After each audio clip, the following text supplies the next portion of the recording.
or I'm assuming that you don't have a very detailed knowledge of the anatomy of these creatures or the neuroscientific research on them. But let's just start with scallops and hear what you have to say, Okay. and then I'll maybe ask more questions. Yeah. You're right. I don't. I have only very briefly in, studying the evolution of complex nervous systems, dipped into the organization in creatures like this. Octopuses are on the same lineage as bivalves and scallops and so on.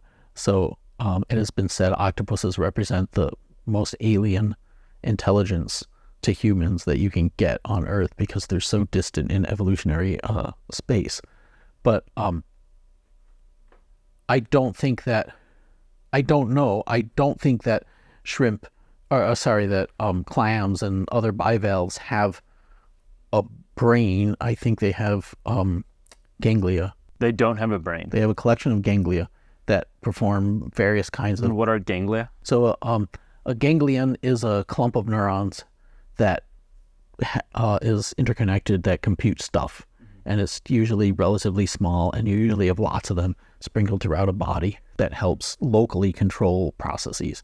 And we have them all over our bodies, and we don't consider them to be part of our conscious minds. And this is something worth noting, by the way, that the consciousness that we think we have is this tiny part of our brain.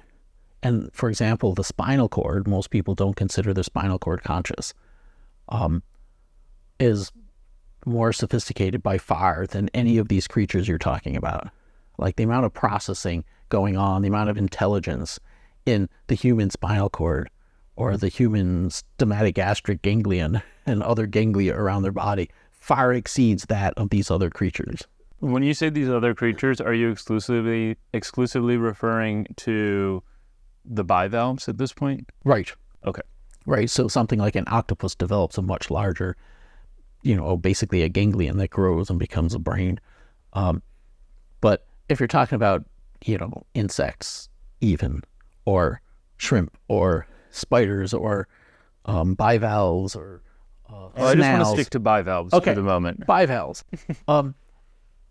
Bivalves are fascinating.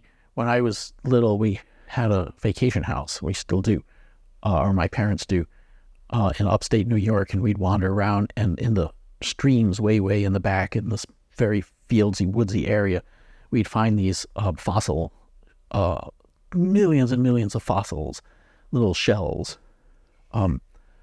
Like millions and millions of these creatures died and fell to the bottom of a warm sea and got pressed into rock.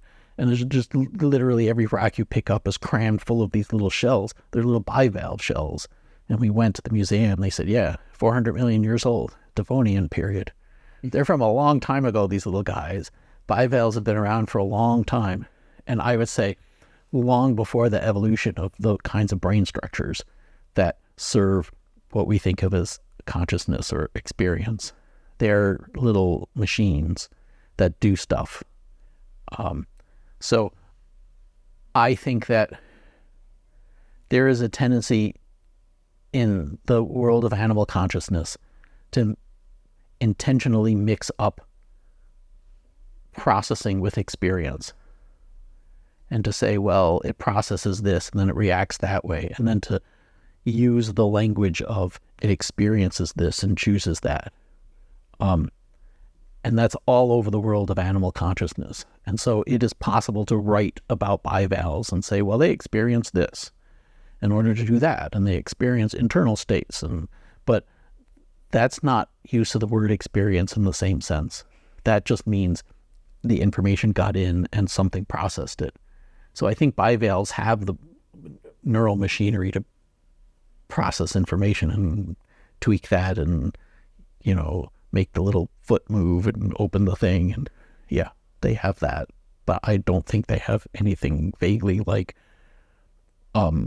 experience in the sense that the consciousness scholars would refer to it. Because they do not have the sufficiently complex enough internal model, or any internal model, really. That's right. To manifest these sorts of things. That's right. It's almost like saying I'm going to go back to color again. We're creatures that process color. We evolved that way. But imagine you have a creature like a bivalve with no eyes, and it doesn't process color.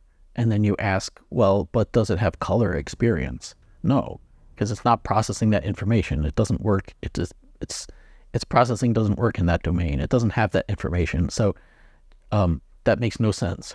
And so I think the same thing's going on. It doesn't have information about what a mind is or what experience is or that it has it. It doesn't have that. It doesn't have that. It doesn't process that kind of information about itself. And so it makes no sense to ask, well, but does it have experience? Like, no. Just like it doesn't have color perception because it doesn't have the color processing machinery. So, yeah, I think that's insane. There are lots of people who would argue it, but I think it's insane.